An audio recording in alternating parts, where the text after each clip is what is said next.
Recibí una llamada desde la comisaría. Era mi nieto, y lo que me dijo sobre su madrastra me dejó helada. Si tienes hijos, nietos, o alguna vez has desconfiado de alguien que cuida a los que amas, necesitas ver esto hasta el final. En este video te voy a contar cómo todo se vino abajo, los errores que no supe ver a tiempo, y la verdad oscura que nadie quería aceptar. ¿Alguna vez sentiste que algo no andaba bien con alguien cercano a tu familia?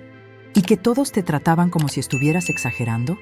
Quédate, porque lo que voy a revelar puede abrirte los ojos, o incluso salvar una vida. Cuéntanos en los comentarios desde dónde nos estás viendo. No olvides dejar tu like. Y si todavía no te has suscrito, suscríbete al canal y activa la campanita. Cuando María Teresa, una abuela de 68 años de edad que vivía en Guadalajara, escuchó su celular sonar a las 3:40 de la madrugada, pensó que era un error, pero no. La pantalla decía claramente, «Comisaría Municipal», contestó temblando. «¿Sí?», logró decir con voz rota. «¿Señora María Teresa Ramírez?», dijo una voz masculina al otro lado de la línea. «Su nieto, Iván, está aquí con nosotros. Fue detenido hace unos minutos». A María Teresa se le fue el alma al suelo. «¿Qué hizo mi niño?», preguntó, entre el miedo y la confusión. Hubo una pausa larga, y entonces la frase que la cambió todo. «No fue él quien hizo algo, señora. Fue lo que nos dijo sobre su madrastra. Necesitamos que venga de inmediato». 2 horas después, María Teresa entraba por la puerta de la comisaría. Tenía el cabello despeinado, las manos frías y un presentimiento oscuro en el pecho. La noche estaba helada, pero eso no explicaba lo que ella sentía. Era como si algo, muy dentro de ella, ya supiera la verdad. Cuando vio a Iván, su nieto de apenas 12 años, con la mirada vacía, los ojos rojos de tanto llorar, supo que esto no era una simple travesura. «Abue», dijo él, y rompió en llanto. Ella corrió a abrazarlo. Lo apretó fuerte, como si eso pudiera devolverle algo de paz. «¿Qué pasó, mi amor? ¿Por qué estás aquí?». Pero lo que Iván dijo después no era lo que ella esperaba. No hablaba de robo, ni de pelea, ni de drogas. Hablaba de dolor, de miedo, de algo que venía pasando hace mucho tiempo y que nadie había querido escuchar. «Abue, no me vas a creer. Nadie me creyó nunca». «¿Creer qué, hijo? Dímelo. Es mi madrastra. Ella no es lo que tú piensas, no es como se ve. Ella». Y justo cuando iba a decirlo, un oficial interrumpió. «Disculpe, señora, antes de que él le cuente todo, necesitamos que escuche lo que nos dijo cuando llegó. Todo está grabado». La grabación comenzó. Se escuchaba la voz temblorosa de Iván, hablando entre suspiros y pausas. «No me van a creer, pero ella hace cosas raras en la noche.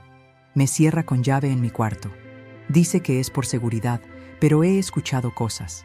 He visto cosas por la rendija de la puerta. Ella no me quiere, nunca me quiso. Pero lo que hizo hoy, eso no tiene perdón». La voz del niño se cortaba.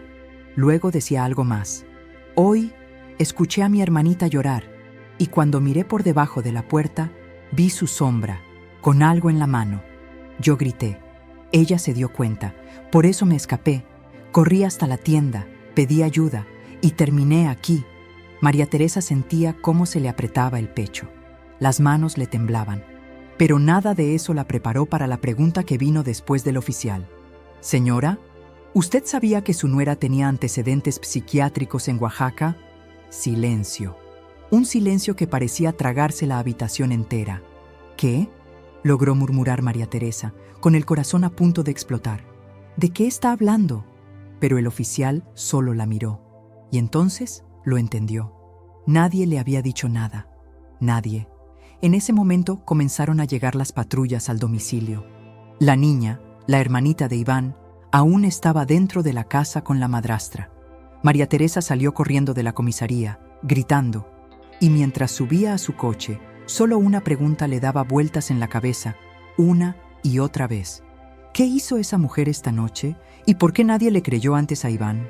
4 patrullas, una ambulancia silenciosa y 2 unidades de protección infantil llegaron al domicilio donde vivía Iván con su padre, su madrastra y su hermanita, en la colonia Jardines de la Cruz, en Guadalajara. María Teresa llegó detrás, con las luces altas del coche encendidas y el corazón fuera de control. «Mi nieta está adentro, sáquenla. Por favor, sáquenla». Los vecinos ya estaban asomados por las ventanas. Algunos grababan, otros cuchicheaban. Nadie sabía exactamente qué pasaba, pero el ambiente era denso, cargado, como si algo terrible estuviera a punto de salir a la luz. Y salió. Cuando los oficiales entraron en la casa, no tardaron ni 5 minutos en gritar: «¡Tenemos a la niña! ¡Está viva!». Pero algo no cuadraba. La niña estaba escondida debajo de la cama, tapada con una manta, temblando. No tenía golpes visibles, no hablaba. Solo apretaba un peluche contra su pecho y sus ojos parecían perdidos en algún lugar donde ya no había nadie. «¿Dónde está la mujer?», preguntó un agente. «¿Dónde está la madrastra?». Silencio. Buscaron en toda la casa: sala, cocina, baños, cuartos, azotea. Nada, ni rastro de ella. Solo una nota sobre la mesa, escrita a mano, con tinta negra, en un papel amarillo. María Teresa la vio de reojo antes de que la tomaran como evidencia, pero alcanzó a leer una frase: «A veces, las cosas que uno hace por amor terminan en sangre». Se le heló el alma. Minutos después, un oficial se le acercó. «¿Sabía usted que su hijo, el papá de Iván, no está en casa desde hace 3 días?» María Teresa negó con la cabeza. Nadie le había dicho nada. Según Iván, su padre viajaba por trabajo y volvía los viernes.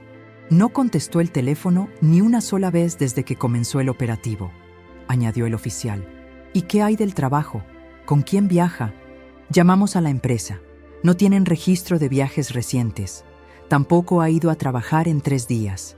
María Teresa sintió que se le iba el aire. «No puede ser, no puede ser. ¿Dónde está mi hijo?». Al volver con Iván a la comisaría, un psicólogo infantil comenzó a interrogarlo con delicadeza. María Teresa, desde el otro lado del espejo, observaba con el alma en la garganta. El niño bajó la mirada, respiró hondo y dijo: «Mi papá y mi madrastra pelearon muy fuerte hace 3 días. Yo estaba en mi cuarto, pero los escuché. Ella gritaba, le decía cosas feas. Él le dijo que se iba». «¿Se fue?», preguntó el psicólogo. Iván negó con la cabeza.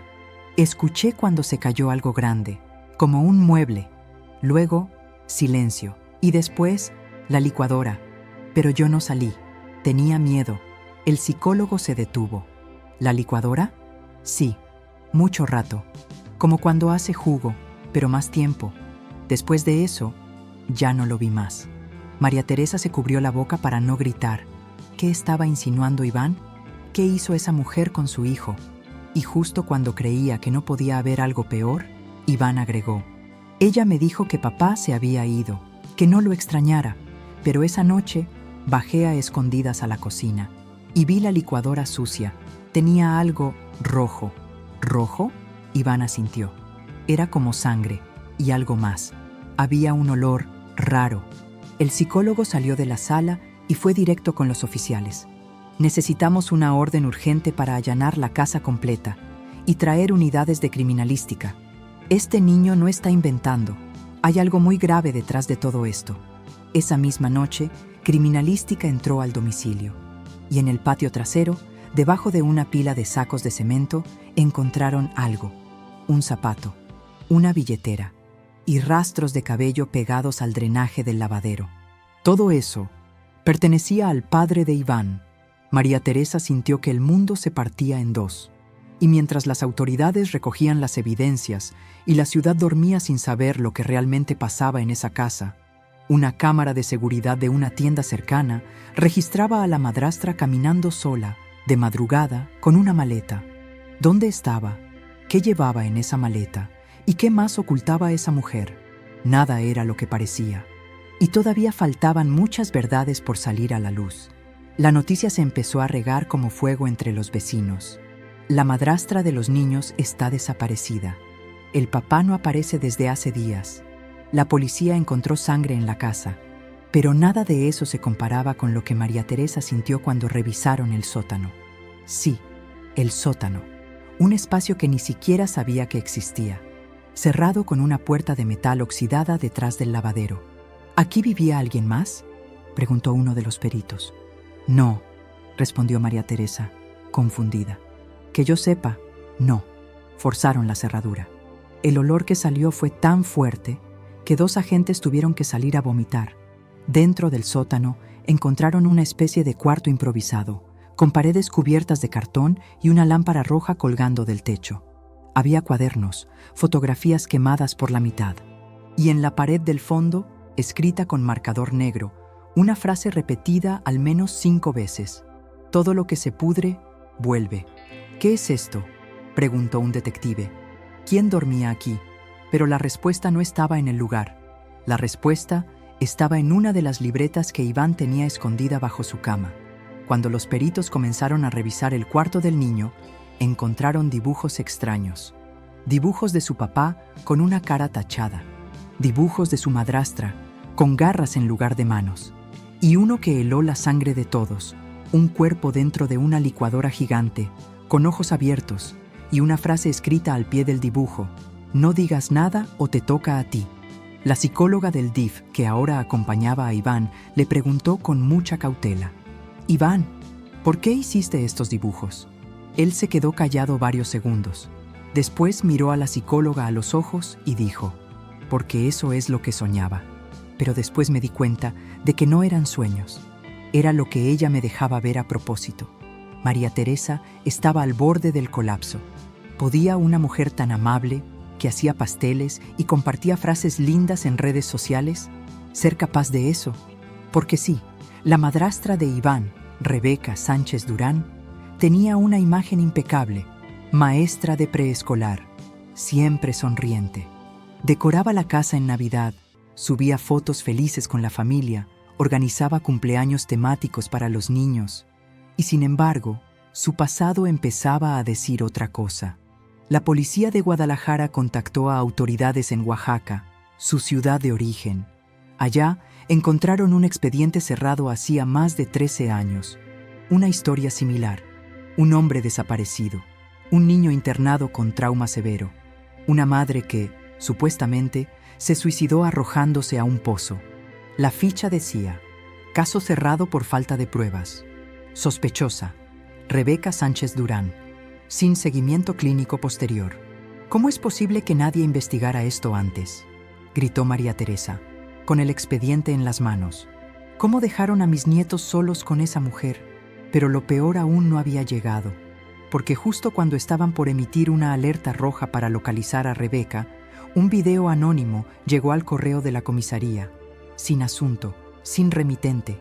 Solo un link de descarga y una frase: no se equivocaron, pero tampoco tienen idea de lo que están enfrentando. El archivo pesaba apenas 10 megas. Duraba 1 minuto con 23 segundos. Y lo que mostraba, nadie pudo borrarlo de su memoria. En la grabación, tomada desde una cámara oculta, se veía a Rebeca en la cocina. Estaba de espaldas. Parecía estar cocinando. Y de pronto, se giró, miró directo a la cámara y sonrió. Una sonrisa torcida, demasiado larga, demasiado fija. No era una sonrisa normal.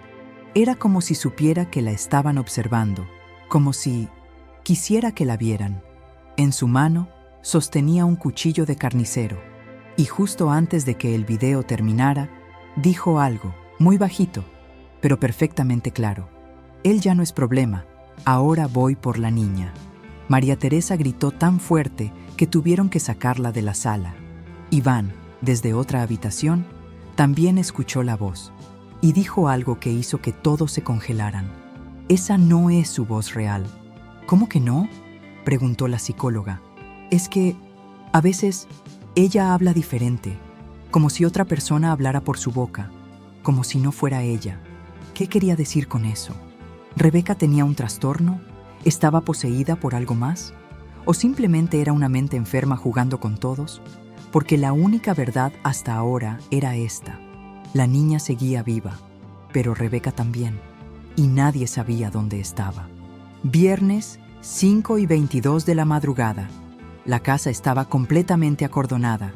La prensa comenzaba a llegar, y aunque los reportes oficiales aún hablaban de persona desaparecida y rescate infantil, los agentes que trabajaban dentro sabían que se trataba de algo más grande, mucho más.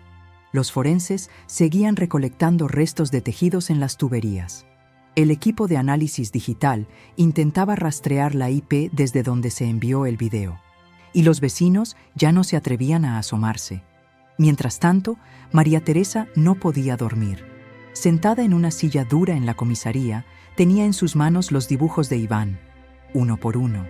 Era como si cada hoja hablara en silencio, como si su nieto hubiera gritado por ayuda durante años sin que nadie supiera escuchar, hasta que uno de los dibujos la hizo detenerse. Era diferente. No tenía colores.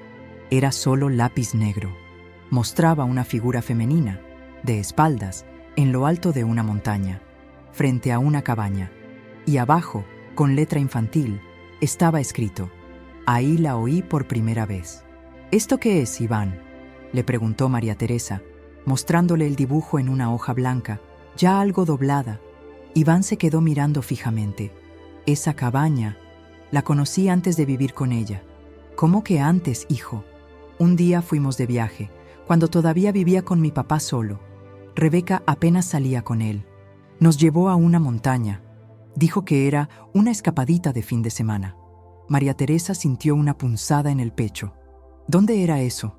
Iván tardó en responder. No sé cómo se llama, pero sí recuerdo algo». Se acercó al oído de su abuela y susurró.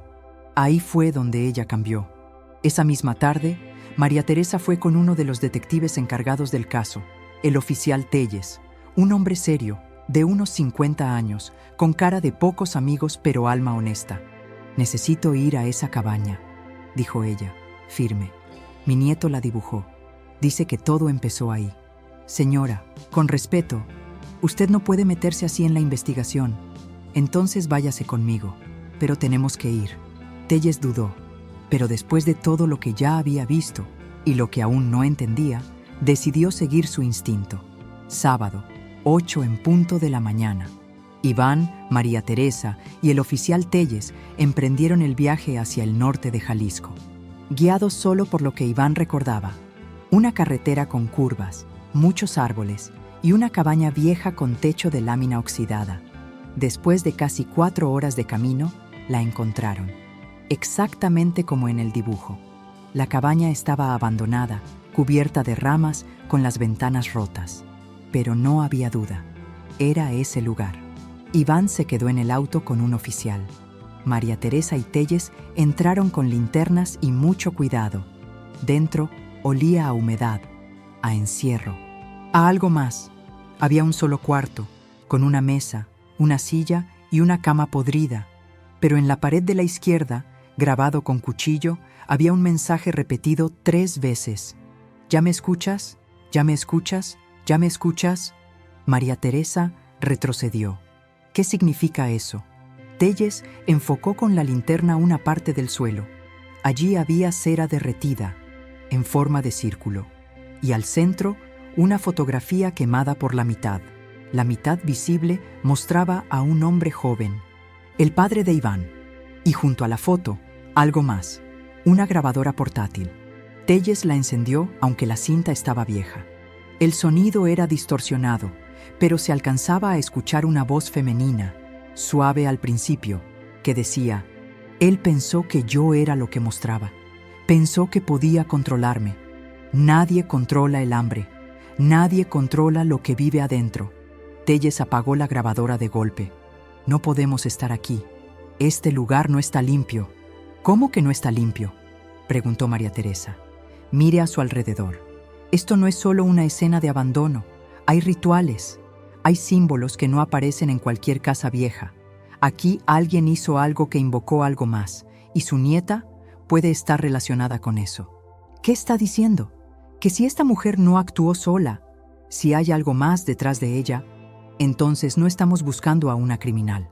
Estamos cazando a alguien que ya no es del todo humana». En ese momento, el radio del oficial sonó. Era de la central. Un agente gritaba al otro lado: «Tenemos movimiento en el caso Rebeca Sánchez. Repito, movimiento urgente». Telles contestó de inmediato: «Habla oficial Telles, ¿qué encontraron?». La voz, agitada, respondió: «Hay video nuevo. Fue captado por una cámara de tránsito en la carretera 54, cerca del kilómetro 80. Una mujer fue vista caminando, con la niña». María Teresa soltó un grito. Telles encendió el motor y dio la vuelta en U como alma que lleva el diablo. Mientras tanto, desde la cámara de tránsito, la imagen no mentía. Rebeca Sánchez caminaba por el arcén con una maleta en una mano y de la otra llevaba a la niña. Pero lo más escalofriante era lo que llevaba en la cara: una máscara, hecha con la cara de otra persona. Sábado, 17 horas con 11 minutos. Las imágenes captadas por la cámara de tránsito fueron enviadas inmediatamente a todas las unidades del Estado.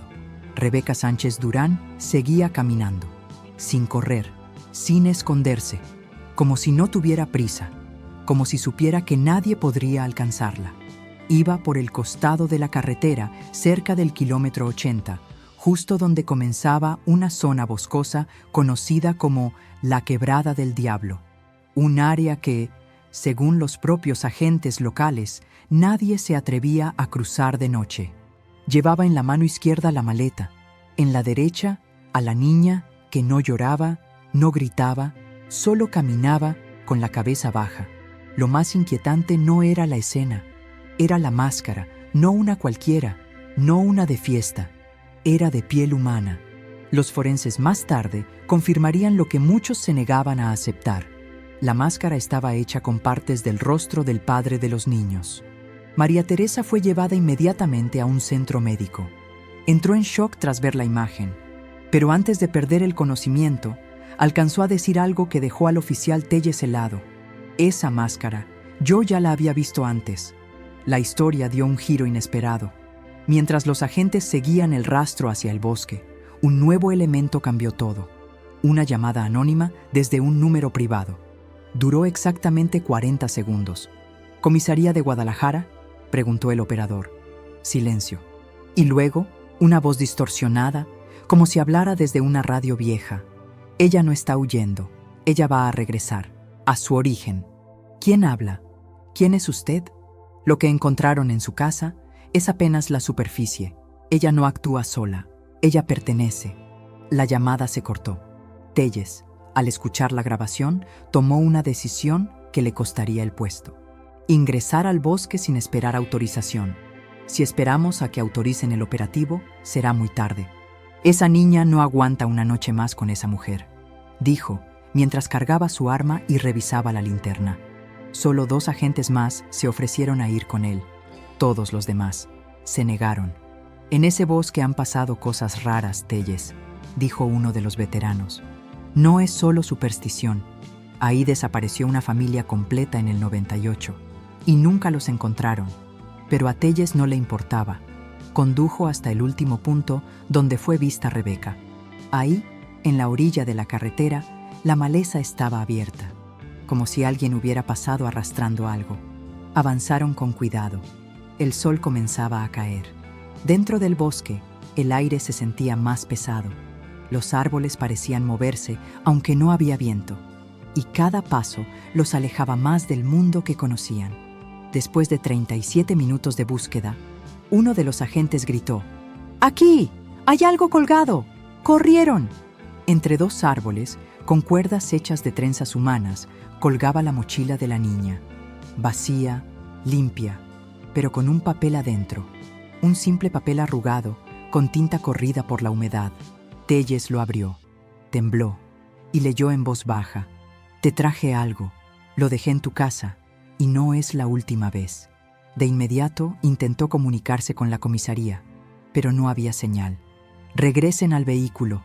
Ahora». Corrieron de vuelta al coche, entre ramas y espinas. Y cuando llegaron, el coche estaba abierto, el motor encendido y en el asiento del conductor, una muñeca. No cualquier muñeca, era de la niña. Y en su pecho, cosido con hilo rojo, un mensaje: «Ella todavía está jugando. ¿Quieres jugar tú también?». Mientras tanto, a cientos de kilómetros de ahí, en la sala de emergencias donde estaba María Teresa, las luces comenzaron a parpadear. La enfermera encargada se acercó al monitor.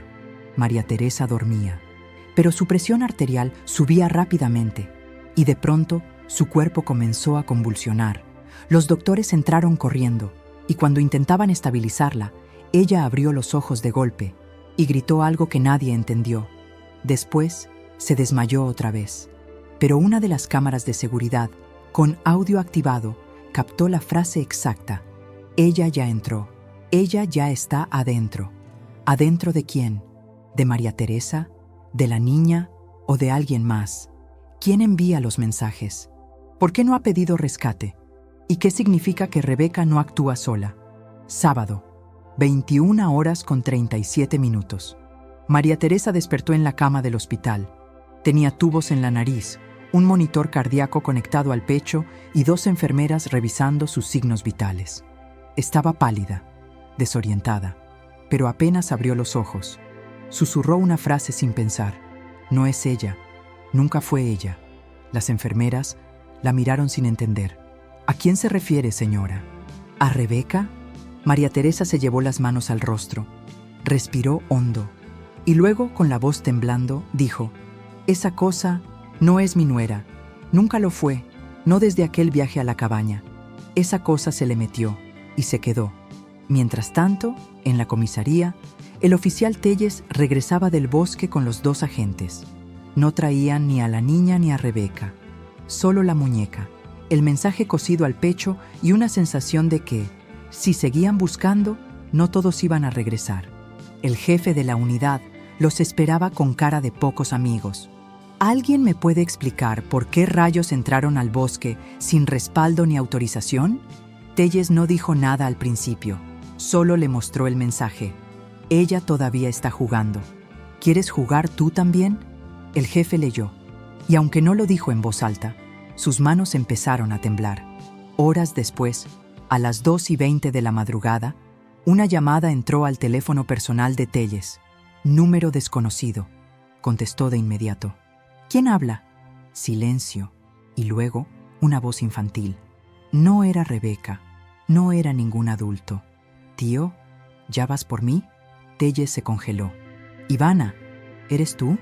No quiero estar aquí, tío. Ella me hace contar cosas, me hace repetir cosas. Me dijo que si no aprendo la canción, me va a cambiar la cara como a papá. El corazón de Telles se detuvo por un segundo. ¿Dónde estás? Dime dónde estás, mi amor. Te vamos a sacar. Pero la llamada se cortó.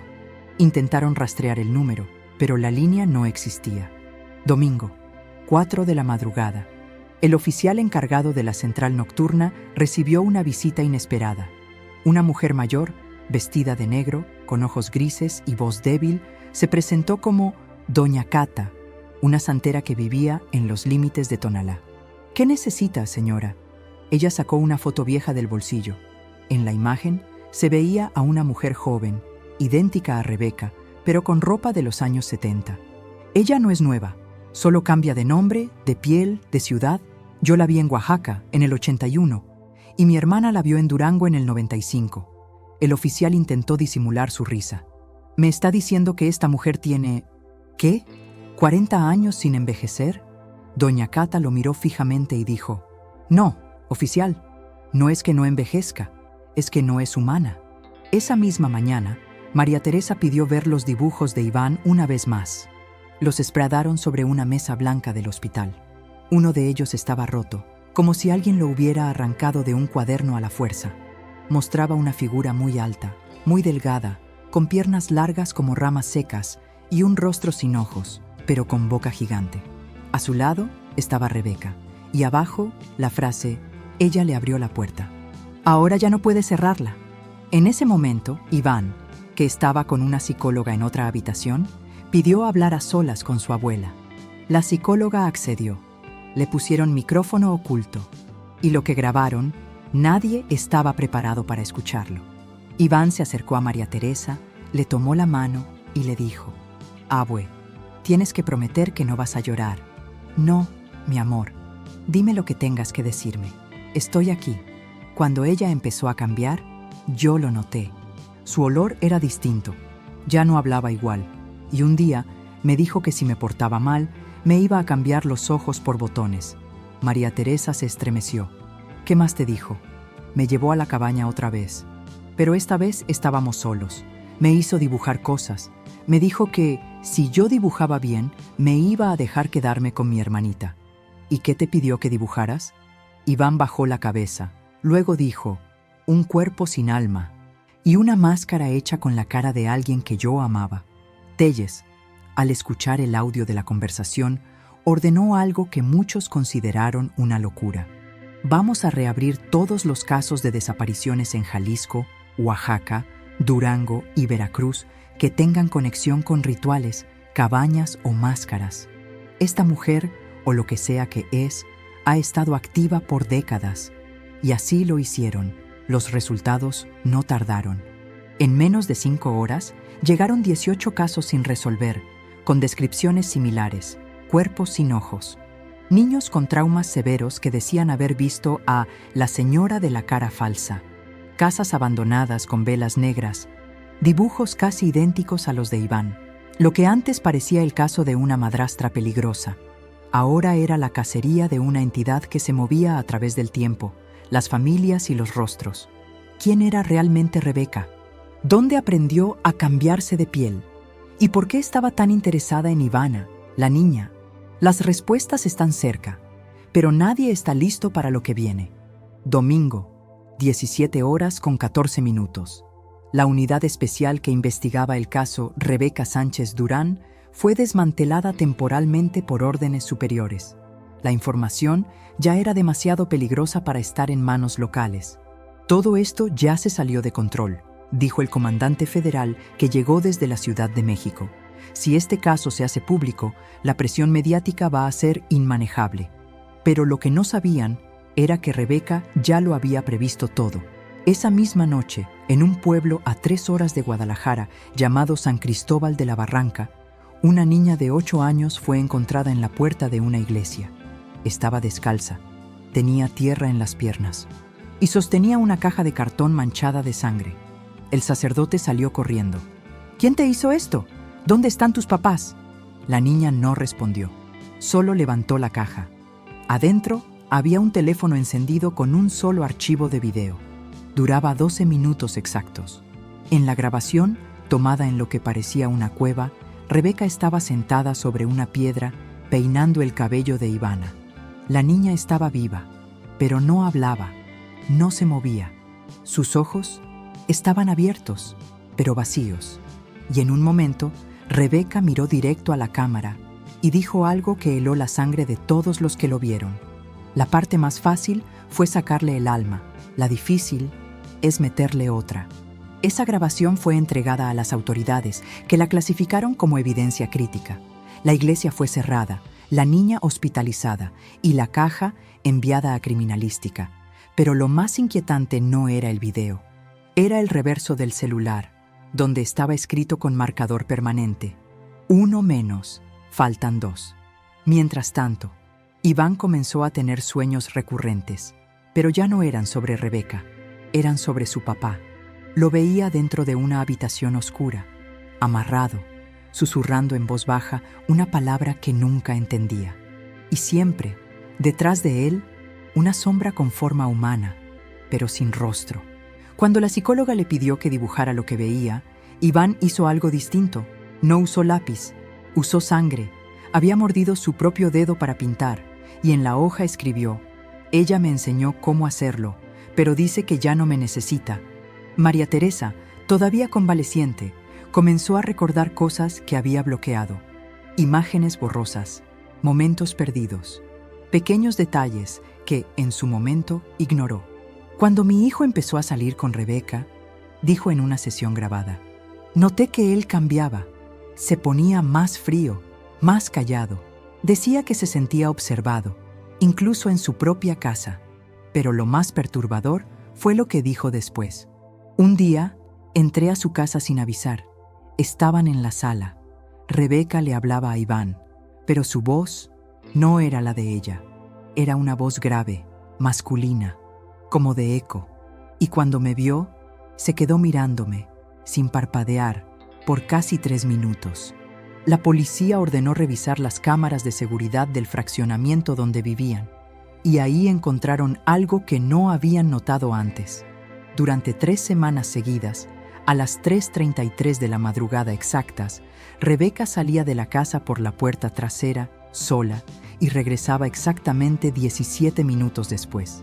Siempre con la misma ropa, siempre sin zapatos, y con algo en la mano. En una de esas noches, regresó con una bolsa negra. Al hacer zoom, la imagen se distorsionaba, pero se podía ver que lo que traía colgando del brazo era una cabeza de muñeca, o algo muy parecido. El oficial Telles, ahora separado del caso pero aún obsesionado con resolverlo, decidió contactar a una exagente federal retirada, Lucía Montes, experta en crímenes ritualistas y desapariciones vinculadas a cultos. Lucía aceptó reunirse con él bajo una condición: nadie más puede estar presente.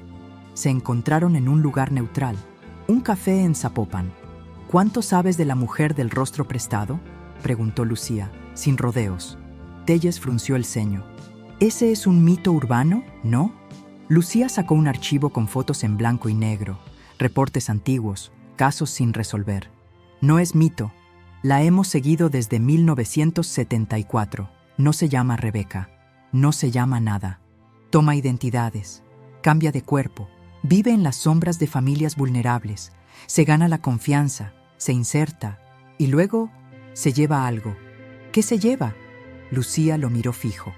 Lo que más ama a la familia. No siempre es una vida. A veces es la cordura.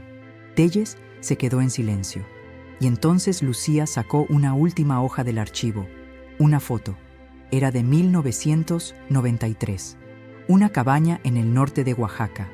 Y en la imagen, borrosa pero clara, una figura de mujer, de espaldas, con una niña de la mano, usando la misma máscara de piel que Rebeca llevaba hoy.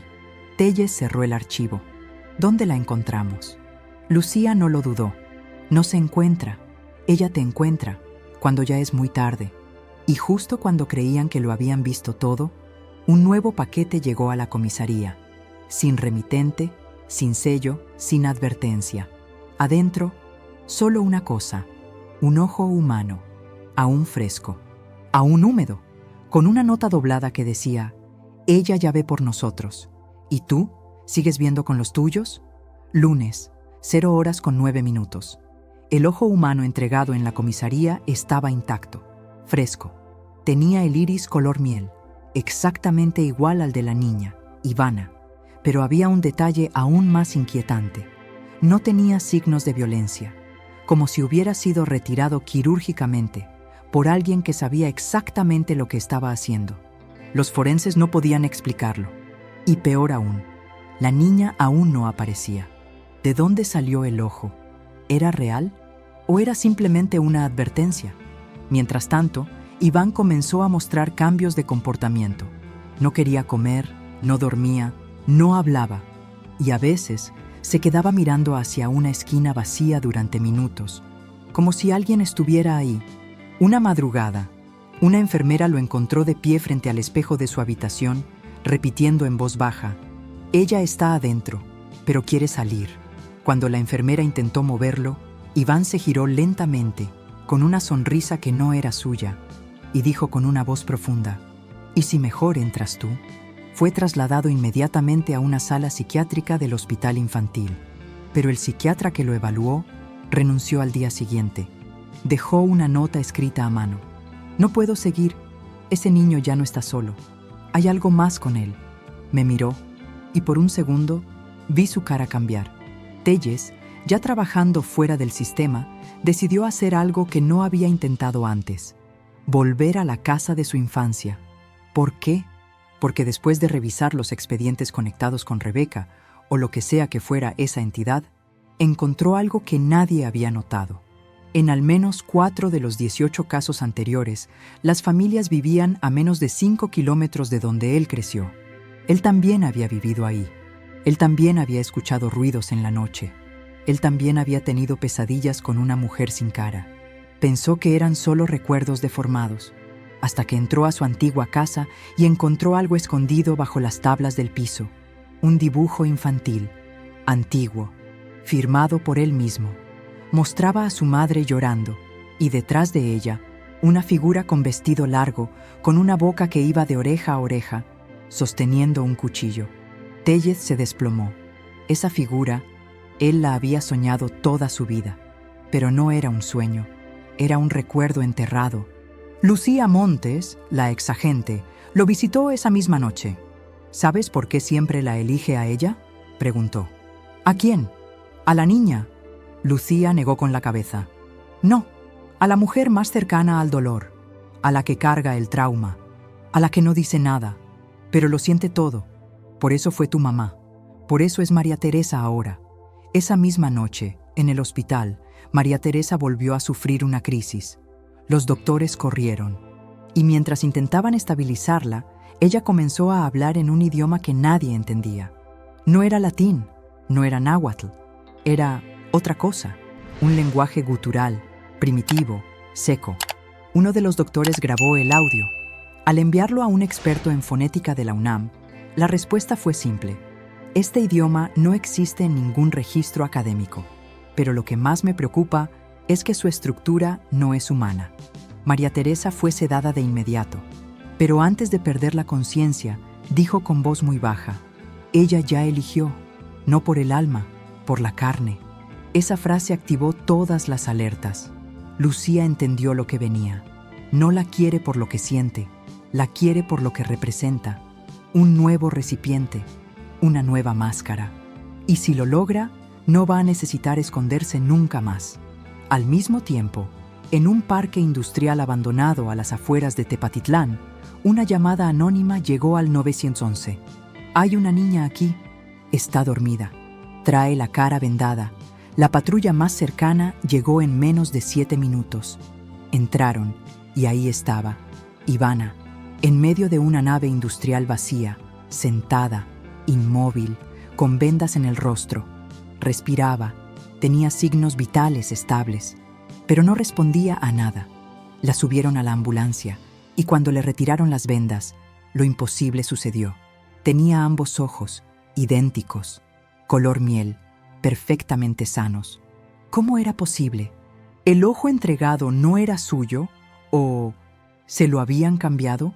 Los doctores no tenían explicación, pero lo más escalofriante fue lo que dijo Ivana al despertar, apenas unas palabras, con la voz más vacía que alguien haya escuchado jamás. Ya terminé de aprender la canción. Y entonces se giró hacia el doctor que la atendía y preguntó, ¿quieres que te la cante? Todo está a punto de estallar. Lunes, 23:11. La niña estaba despierta, sentada sobre la camilla del Hospital Pediátrico de Guadalajara, con la mirada perdida y una expresión serena, como si nada hubiera pasado. Pero los médicos sabían que algo no estaba bien. Sus signos vitales eran estables. No presentaba heridas, no tenía fiebre ni marcas de violencia, pero su comportamiento era de otra persona. No lloraba, no pedía por su familia, no preguntaba por su papá, solo observaba, silenciosa, inquietantemente presente, y repetía una y otra vez, en voz baja, «Ya aprendí la canción, ¿quieren que se las cante?» El doctor Manuel, pediatra de guardia esa noche, decidió acercarse para calmarla. «Ivana, soy el doctor Manuel. ¿Recuerdas dónde estuviste?» Ella lo miró, sin miedo, sin vacilación, y le respondió con voz suave, «Sí, estuve dentro de ella». El doctor se quedó en silencio. «¿De quién hablas, Ivana?» «De la señora que me cuidó, la que se puso mi cara. Pero ya no me duele, porque ahora yo también aprendí a hacerlo». Esa frase fue suficiente para llamar a seguridad, no porque Ivana representara una amenaza, sino porque su comportamiento era tan antinatural que los presentes sintieron algo parecido al miedo primitivo, algo que no se puede explicar, pero que el cuerpo entiende perfectamente. Esto no es normal. Esto no es humano. Mientras tanto, Tellez y Lucía revisaban los últimos 3 expedientes antiguos relacionados con desapariciones idénticas al caso actual. En uno de ellos fechado en 1987, en Veracruz, encontraron una carta escrita por un niño de 9 años, único sobreviviente de una tragedia familiar. En la carta decía: mi mamá lloraba todas las noches. Decía que la señora del espejo le hablaba. Le decía que el rostro no era suficiente, que hacía falta una voz joven, una voz que supiera cantar lo prohibido. Y abajo, una frase que Telles ya había escuchado antes: todo lo que se pudre, vuelve. Lucía se detuvo. Esto no es casualidad. Estas frases no vienen de los niños, vienen de ella. Los hace escribir, los hace dibujar, los hace hablar por ella. Telles se levantó de golpe. ¿Y si Ivana no fue rescatada? ¿Y si fue entregada de regreso con un propósito? Lucía lo miró en silencio. ¿Y si ahora es ella quien la hospeda? De vuelta en el hospital, Ivana pidió hojas y crayones. Los médicos, sin saber qué más hacer, accedieron. Y lo que empezó a dibujar dejó a todos paralizados. No eran casas, ni muñecas, ni soles felices. Eran rostros deformados, algunos con la piel estirada, otros con bocas cosidas. Y en uno de los dibujos había 3 figuras alineadas. La del medio era ella, y a los lados, 2 cuerpos sin cabeza. En la parte superior, escrito en rojo, se leía: una máscara no se usa, se gana. Los especialistas en psicología infantil no encontraban explicación, pero todos coincidían en algo: esa niña ya no era la misma. Y no era trauma, no era disociación, no era juego, era otra cosa. Al revisar su expediente médico, algo más saltó. Sus huellas dactilares ya no coincidían. Era imposible, pero la base de datos lo confirmaba. Los registros anteriores, tomados al nacer y durante controles médicos, eran diferentes a los que ahora tenía. Eso provocó el cierre inmediato del piso donde estaba internada. Y en una reunión de emergencia, las autoridades se hicieron una pregunta que, hasta ahora, nadie se había atrevido a plantear en voz alta. ¿Estamos seguros de que esta es realmente Ivana? Al mismo tiempo, en casa de María Teresa, ya dada de alta, una vecina tocó la puerta. Tenía en la mano un sobre. Lo dejaron en mi buzón, pero estaba dirigido a usted. María Teresa, agotada, lo abrió con manos temblorosas. Adentro, una sola hoja. Con letras recortadas de revista, decía: gracias por cuidarla tanto. Ya aprendió. Ahora es mi turno. Y debajo, una fotografía Polaroid. Mostraba a Ivana sentada frente a un espejo, pero su reflejo no coincidía. El rostro en el espejo era otro, uno más viejo, más alargado, y con la boca completamente abierta. María Teresa soltó el sobre, cayó de rodillas, y por primera vez se rindió al miedo. Ya no era su nieta, ya no había a quien salvar, era otra cosa. Y lo más aterrador era saber que esa cosa estaba sonriendo con la cara de su nieta. Martes, 3 de la madrugada. La sala de aislamiento del Hospital Infantil de Guadalajara fue sellada. Ivana dormía, o eso creían. Sus ojos estaban cerrados, su cuerpo quieto, pero en el monitor cardíaco, las pulsaciones subían y bajaban en un patrón extraño, como si estuviera acompasada con una melodía invisible. Cada 3 minutos, el ritmo se aceleraba, y al cuarto bajaba bruscamente, así en bucle. ¿Esto es normal?, preguntó una enfermera. No, dijo el médico. Nunca vi nada parecido. A las 3:33, exactamente. Ivana se incorporó de golpe, sin abrir los ojos, y comenzó a tararear una canción que nadie había escuchado antes. Era lenta, hipnótica, y aunque no tenía letra, inquietaba. Los 2 doctores presentes sintieron un mareo inmediato. Uno de ellos vomitó. El otro comenzó a sangrar por la nariz. El audio fue grabado automáticamente por el sistema del hospital. Cuando lo analizaron, descubrieron que la melodía contenía frecuencias inaudibles para el oído humano, pero que generaban reacciones físicas en el cuerpo. El reporte médico lo resumió en una frase: esta niña está emitiendo sonidos que provocan alteraciones neurológicas, y no lo está haciendo de forma involuntaria, lo está haciendo con intención. Mientras tanto, Lucía y Telles lograban acceder a uno de los archivos más ocultos del gobierno, Con ayuda de un excompañero infiltrado en el sistema federal, recibieron una carpeta marcada como Operación Marfil, Caso Sombra Madre, clasificado nivel 7, archivo restringido desde 1991. Dentro había documentos, fotos en blanco y negro, grabaciones transcritas y un mapa. Un mapa con 15 puntos marcados en diferentes estados del país. Entre ellos, Oaxaca, Veracruz, Jalisco, Chiapas, Puebla, y en todos los puntos, una coincidencia: mujer que cambia de identidad, niño o niña con alteraciones neurológicas post-contacto, rituales, máscaras, testigos que desaparecen o enloquecen. Era Rebeca, o lo que sea que habita dentro de ella, desde hace más de 40 años. Lucía leyó en voz alta una parte de un informe fechado en 1993. El sujeto femenino no envejece. Cambia de entorno cada 5 a 7 años. Busca vincularse con núcleos familiares rotos. Elige al infante más emocionalmente vulnerable. Y una vez dentro, toma control, no del cuerpo, del linaje. Telles se quedó mirando una foto amarillenta, ampliada desde una Polaroid. Era una escuela rural en Veracruz, niños formados para una fotografía. Y en una esquina, medio oculta tras un árbol, una mujer, vestido largo, cabello suelto y una máscara de piel. Detrás de la foto, escrito a mano: a veces es la madre, a veces la hermana, a veces es la que abre la puerta. Al amanecer, María Teresa fue visitada por un agente del gobierno, alto, trajeado, voz neutra.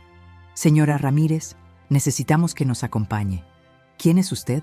Usted sabe perfectamente que ya no puede estar aquí. ¿A dónde me van a llevar? A un lugar donde lo que vio no va a importar más.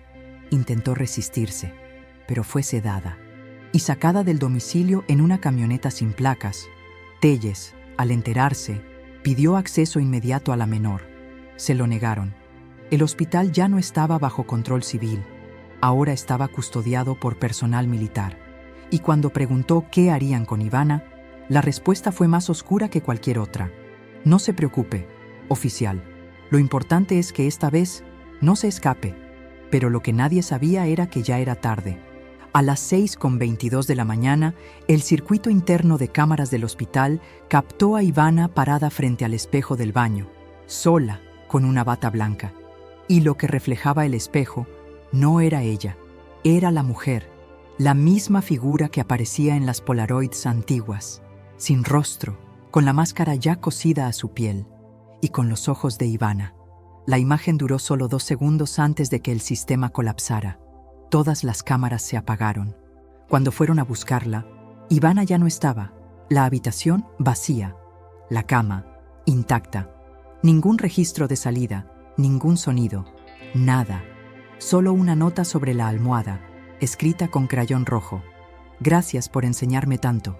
Ya no necesito el disfraz. Ahora soy una de ustedes. La puerta ya no está cerrada. La máscara ya no necesita ocultarse.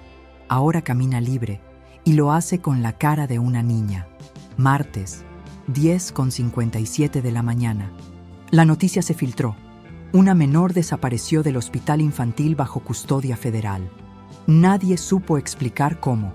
Las cámaras fallaron, las puertas de emergencia no se activaron y los sensores de movimiento no registraron absolutamente nada. Ivana había desaparecido, sin dejar rastro físico. Pero el verdadero horror comenzó 1 hora después. En una escuela primaria, a 30 kilómetros del hospital, 5 niños comenzaron a sangrar por la nariz al mismo tiempo. Uno convulsionó. 2 más comenzaron a repetir palabras sin sentido. Y todos, al mismo tiempo, dibujaron en sus cuadernos el mismo símbolo. Un círculo, con una línea recta al centro. Y un rostro sin ojos, pero con la sonrisa marcada. Los maestros llamaron a emergencias. Y uno de los niños, de 7 años, le dijo a la psicóloga del DIF: fue la niña nueva, la que canta bajito, la que no parpadea. Telles, ya completamente fuera del sistema, recibió el aviso a través de un excolega. Están tratando de esconderlo, pero ya no pueden. El fenómeno se está esparciendo. Y esa niña apareció hoy en la lista de ingreso del colegio Niños Héroes, con otro nombre, a las 8 de la mañana. ¿Cómo la registraron? ¿Con documentos válidos? ¿CURP? ¿Acta todo? No es ella, y al mismo tiempo, sí lo es. Telles no dudó. Tomó su arma, su grabadora de campo, y condujo directo a la escuela. Cuando llegó, la escena era un caos: ambulancias, padres gritando, profesores llorando, y al fondo, en una banca bajo un árbol, una niña sentada, con un cuaderno en las piernas y una sonrisa perfecta. Lucía Montes también fue notificada, y aunque sabía que estaba arriesgando su vida, decidió entrar con Telles. «Esa no es Ivana», dijo ella, «pero lo que está adentro de esa niña sí estuvo en Ivana. Y antes en otras. ¿Cuántas más?». Lucía respiró hondo. «No lo sabemos. Lo que sí sé es esto. Ya no se esconde». Mientras hablaban con los directivos, alguien entró corriendo al salón de 4º grado. Uno de los niños desapareció. El más chico. Corrieron. En el baño del 2º piso, las luces parpadeaban. Y en el espejo, escrito con plumón rojo, alguien había dejado una frase: «El primero en mirar es el primero en perderse». Telles revisó las cámaras internas, pero no había señal. La electricidad solo fallaba en ese piso. De pronto, la niña, la nueva, la que nadie recordaba haber inscrito, comenzó a cantar. Estaba sola en la banca, pero su voz se escuchaba por los altavoces de la escuela. Nadie la había conectado al sistema. Nadie entendía cómo. La melodía era la misma que Ivana había tarareado en el hospital.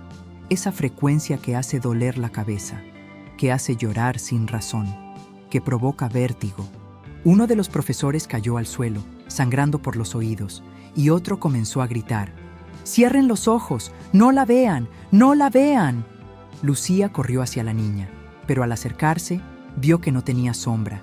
El árbol, el banco, los objetos alrededor, todos proyectaban sombra, menos ella. Lucía sacó de su bolso un pequeño rosario de madera bendecida, un recurso que había usado en casos pasados de posesiones y eventos no explicables. «¿Qué eres?», le preguntó, firme. La niña la miró con dulzura y respondió: «Soy el resultado de su silencio, de todos los que supieron y se callaron, de los que vieron y miraron para otro lado. Yo no vine a esconderme, vine a quedarme». El rosario comenzó a arder. Lucía lo soltó gritando. Y en ese momento, las ventanas de los salones comenzaron a estallar, una por una. Los niños gritaban, los maestros no sabían a dónde correr, y en medio del caos, la niña seguía cantando. Telles logró entrar al salón, donde todo comenzó. Sobre una mesa, encontró un cuaderno. El nombre decía Ivana Ramírez, pero el número de control no era real. La tinta era reciente y no coincidía con ningún registro oficial. Cuando lo abrió, todas las hojas estaban escritas en el mismo idioma que había hablado María Teresa en el hospital. No letras, no palabras, símbolos, y todos dibujados con sangre seca. Afuera, la policía llegó, pero la niña ya no estaba. Desapareció en medio de todos, sin testigos, sin sonido. Solo quedó una hoja sobre la banca, un dibujo, 3 niños con máscaras, un fuego al fondo y una iglesia vieja con un símbolo en la puerta. El mismo círculo con la línea vertical. Abajo, escrito con lápiz: «Nos vemos en casa». Lucía reconoció la iglesia. Está en Oaxaca, abandonada desde hace décadas. «¿Qué hay ahí?», preguntó Telles. «El lugar donde todo empezó, donde la entidad cruzó por primera vez. Y ahora va a volver. Miércoles, 4:46 de la madrugada. Lucía y Telles viajan por carretera, cruzando kilómetros de silencio hacia un destino que nadie se atreve a visitar de noche. San Juan de la Palma, Oaxaca, un poblado marcado por historias que no se cuentan en voz alta, ni en las noticias, ni en libros. Solo se susurran en las cocinas, cuando las velas parpadean sin viento. Solo se repiten cuando alguien desaparece, y nadie se atreve a buscarlo. «¿Por qué aquí?», pregunta Telles, mirando el mapa con los 15 puntos. «Porque este lugar es el primer registro, el origen, el primer avistamiento documentado de la máscara. ¿Y qué pasó exactamente? Lucía no responde al principio, pero luego lo dice, sin rodeos. Murieron 14 personas. Un sacerdote fue encontrado sin ojos. Una niña fue vista por última vez en el altar. Y desde entonces, nadie ha vuelto a entrar. Llegan al pueblo poco antes del amanecer. La neblina cubre las casas. No hay perros, no hay gallos, solo silencio. Una mujer mayor los ve desde la entrada de su casa. No sonríe, no saluda, solo los mira con compasión y miedo. Lucía se detiene frente a ella. ¿La iglesia sigue en pie? La anciana asiente con un leve movimiento de cabeza. Pero no entren, ya no es de Dios. Hace mucho que eso dejó de ser sagrado. La iglesia de San Juan está al final del camino, vieja, agrietada, con una cruz caída, y la puerta principal, abierta. Telles empuña su arma. Lucía saca una linterna y un crucifijo pequeño. Entran. El aire está denso. El interior huele a madera podrida y algo más, como sangre seca. Las bancas están cubiertas de polvo, los vitrales rotos, pero en el altar hay algo reciente, un cuaderno, nuevo, con dibujos infantiles. Y sobre el mármol del altar, una máscara, fresca, con costuras aún húmedas, hecha con piel. Telles traga saliva. ¿De quién es? Lucía abre el cuaderno. Primera página. Gracias por traerme de vuelta. Lo que viene ahora no es nuevo, solo es el final de un ciclo. En la segunda página, un dibujo de Ivana, pero sin rostro, y con brazos largos, como ramas negras.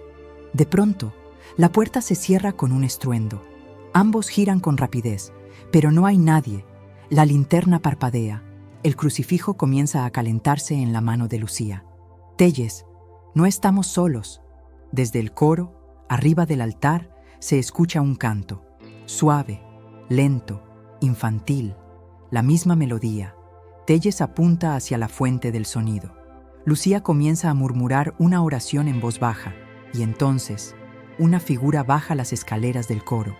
Paso por paso, sin apuro, sin ocultarse. Es una niña, pero no es Ivana, es otra. Vestido blanco, cabello oscuro, ojos completamente negros, y en su rostro, una sonrisa cosida. Lucía da un paso atrás. Es una de las anteriores, una que no resistió, una que se volvió parte de ella. La niña extiende los brazos, y detrás de ella, desde la sombra, emergen más, 7 niños, todos con máscaras diferentes, todos con ojos apagados, todos cantando. Lucía cae de rodillas. Telles apunta con su arma, pero sabe que un disparo no servirá de nada, y entonces, desde el fondo de la iglesia, del rincón más oscuro, una silueta comienza a caminar, alta, femenina, lenta, con paso firme, y su rostro es Ivana, pero completamente deformado, como si la cara humana hubiera sido forzada a sostener algo que no cabe. Habla con voz doble, una voz de niña y otra, grave, profunda, imposible de describir. Gracias por venir. Siempre supimos que ustedes serían los últimos testigos. Cada ciclo necesita su cierre, y cada historia su nuevo narrador. Lucía intenta gritar. Telles da un paso al frente. ¿Qué quieres? ¿Por qué haces esto? La entidad sonríe. Porque el silencio fue mi invitación, y ahora nadie podrá callarme otra vez. Y entonces todo se apaga. La linterna cae al suelo. La iglesia desaparece en la oscuridad, y en medio del abismo se escucha la canción. Una última vez. Miércoles, 6:36 de la mañana. La iglesia estaba completamente cerrada desde afuera, pero adentro el tiempo ya no seguía las reglas. Lucía, de rodillas, sangraba por la nariz. Sus oídos zumbaban, y aunque tenía los ojos abiertos, lo que veía no era la iglesia, era otro lugar, un espacio oscuro, profundo, lleno de ecos de risas infantiles, pero vacías, como si los niños que reían ya no existieran. Solo quedaba el sonido. A su lado, Telles sostenía el arma con ambas manos. Apuntaba, pero no disparaba, no por miedo, sino porque no había a qué disparar. Frente a ellos, la figura con el rostro de Ivana se movía con una calma antinatural. Sus pies no tocaban el suelo. Flotaba. La piel de su cara parecía estirada, como si no le perteneciera, y de su espalda salían hilos oscuros conectados a los 7 niños enmascarados que la seguían como marionetas silenciosas. Lucía intentó hablar. ¿Qué eres? La entidad se detuvo. La sonrisa se ensanchó más allá de lo humano, y respondió con una voz que venía de todos lados a la vez. Soy la memoria que nadie quiso guardar. Soy el hambre de los que fueron silenciados. Soy lo que nace cuando ustedes cierran los ojos. Telles dio un paso adelante. «Devuélvela, devuelve a la niña». La entidad inclinó la cabeza, como si escuchara una pregunta absurda. Ella se ofreció. Me cantó antes de que yo la buscara. Quería ser escuchada, y yo escucho mejor que todos ustedes. Y entonces, uno de los niños dio un paso al frente. Era el más pequeño. Tenía una máscara hecha de cartón y cinta, mal cortada. La arrancó. No tenía boca, solo piel lisa donde deberían estar los labios. Lucía gritó. Telles apuntó. Y en ese instante, el niño alzó la mano y señaló a Telles. Y sin decir palabra, en su frente apareció una palabra escrita con sangre. Cuéntala. El suelo comenzó a temblar. Las paredes de la iglesia se resquebrajaban. Las velas apagadas se encendieron solas. La entidad extendió los brazos y con tono ceremonial dijo: solo hay 2 formas de vivir con el horror: convertirse en parte de él o contarlo hasta que otros también lo lleven dentro. Telles bajó el arma. Su voz apenas salía. ¿Qué quieres de mí? Que me recuerdes, que me cuentes, que no me entierres como a los demás. Yo no vine a ser temida, vine a ser narrada. Lucía sintió cómo algo se apoderaba de su mente. Imágenes pasaban como flashes. El padre de Ivana, su cuerpo desaparecido, la grabación del canto en el hospital, los dibujos con sangre, la cabaña, el espejo, la niña en la banca, la máscara. Todo era parte de una sola historia, escrita con cuerpos. Y entonces, la voz de Ivana, clara, limpia, emergió por encima de todo. Abue, perdón, no era yo, pero sí me dejé, porque nadie me escuchaba antes. Porque tú solo me veías cuando me pasaba algo. Lucía gritó de nuevo. ¿Qué quieren? ¿Qué hacemos? Y la entidad respondió mientras todos los niños levantaban los brazos en dirección al altar. Nada, ya estamos dentro. Ahora solo falta que ustedes nos recuerden para siempre. La iglesia colapsó. Desde afuera, todo el techo cayó. Pero no hubo explosión, no hubo fuego, solo silencio. Y cuando los pobladores se acercaron con miedo, no había nadie adentro, ni Telles, ni Lucía, ni los niños. Solo el cuaderno sobre el altar destruido y una última página escrita a mano, con tinta negra, 15 voces, 15 rostros, 15 formas de volver. Esta fue una de tantas. Nos volverán a ver cuando alguien deje de contar la historia. Miércoles, 8:18 de la noche. 3 horas después del colapso de la iglesia de San Juan de la Palma, el ejército selló el pueblo completo. Los habitantes fueron evacuados. La zona quedó bajo control biológico, según el informe oficial. Nadie mencionó a Ivana, ni a Telles, ni a Lucía, mucho menos a los niños enmascarados. Para el gobierno nunca estuvieron ahí, pero alguien sí los recuerda. En una estación de radio comunitaria, al sur de Oaxaca, una locutora llamada Aline Barrón, de 25 años, recibió una caja sin remitente. Adentro, una grabadora vieja, una cinta y una nota escrita a mano. Si dejas de hablar de mí, volveré más fuerte. Si me nombras, no me iré. Esto no es una historia, es una advertencia. Aline, curiosa, puso la cinta. La grabación duraba 13 minutos exactos. En ella se escuchaba una voz masculina. Entre respiraciones agitadas y susurros, decía: «Mi nombre es Enrique Telles, y esta es la historia que me contaron antes de que desapareciera mi rostro». Aline, sin entender muy bien lo que escuchaba, decidió transmitir la cinta en vivo durante su turno de madrugada. Esa noche, 42 personas que escuchaban la estación sufrieron episodios de pánico, mareos, vómitos y desmayos. 8 fueron hospitalizadas.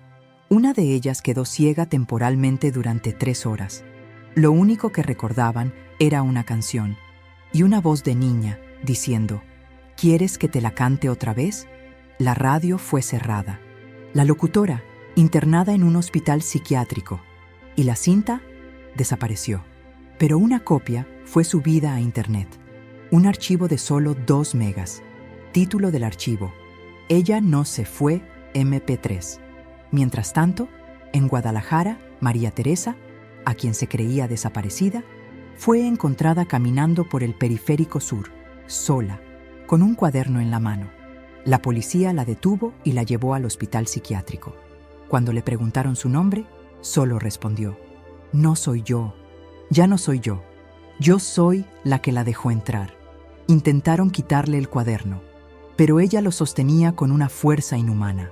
Cuando al fin lo abrieron, descubrieron que cada página era la historia completa. Desde la primera llamada del nieto, desde la comisaría, hasta la caída de la iglesia. Pero lo que más perturbó a los psiquiatras fue la última página, donde María Teresa, o lo que quedaba de ella, había escrito: esto no pasó una vez, ya pasó 14 veces. Y esta fue la número 15. Una enfermera, al leer el cuaderno, comenzó a llorar desconsoladamente, y antes de desmayarse dijo: yo soñé con esa canción cuando era niña, y no sabía de dónde venía. La historia se estaba repitiendo, pero esta vez no en un solo lugar. Cámaras de seguridad en diferentes estados del país comenzaron a capturar la misma silueta. Una niña, cabello largo, vestido blanco, sonriendo, parada en la entrada de escuelas, frente a hospitales, en estaciones de autobuses, afuera de casas y siempre dejando algo atrás: un dibujo, un símbolo o una grabación. Lucía Montes sigue desaparecida, pero Telles volvió a aparecer, no como él, sino como voz. En uno de los podcasts de crímenes más escuchados del país, el locutor recibió un mensaje de voz anónimo, de un número imposible de rastrear. En el audio, Telles dice: si están oyendo esto, ya es tarde, ya la dejaron entrar. La escucharon, y ahora ella está en su forma final, memoria colectiva. No quiere cuerpos, no quiere ojos, ya no necesita máscaras, solo quiere que no la olviden, porque si algún día el mundo deja de contar su historia, volverá a empezar desde cero. Y justo después de ese mensaje, el audio termina con una voz infantil, una voz que todos los oyentes reconocieron, aunque nunca la hayan escuchado antes. ¿Listos para la parte final? Jueves, 3 de la madrugada.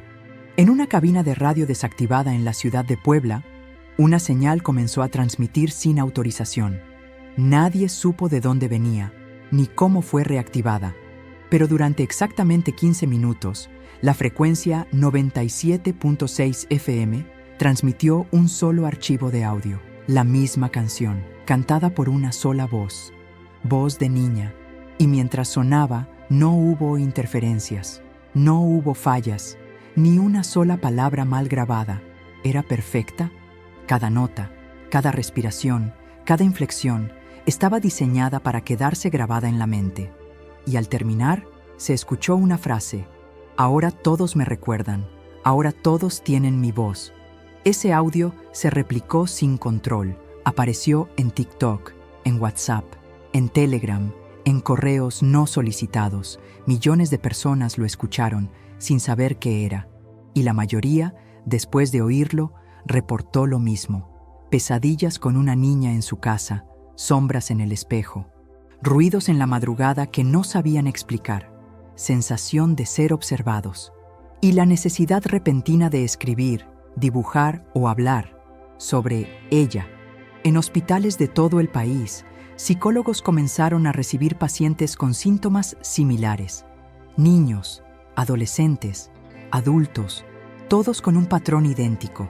Siento que me habla cuando me duermo y me pide que la cuente, que no la deje sola, que si dejo de hablar de ella, se va a enojar. Una reportera de un canal digital intentó cubrir el caso. Viajó a Guadalajara, entrevistó vecinos, policías, docentes y armó un documental de casi 1 hora. Se volvió viral en menos de 12 horas, pero fue eliminado por violar normas de contenido sensible. Ella desapareció 3 días después.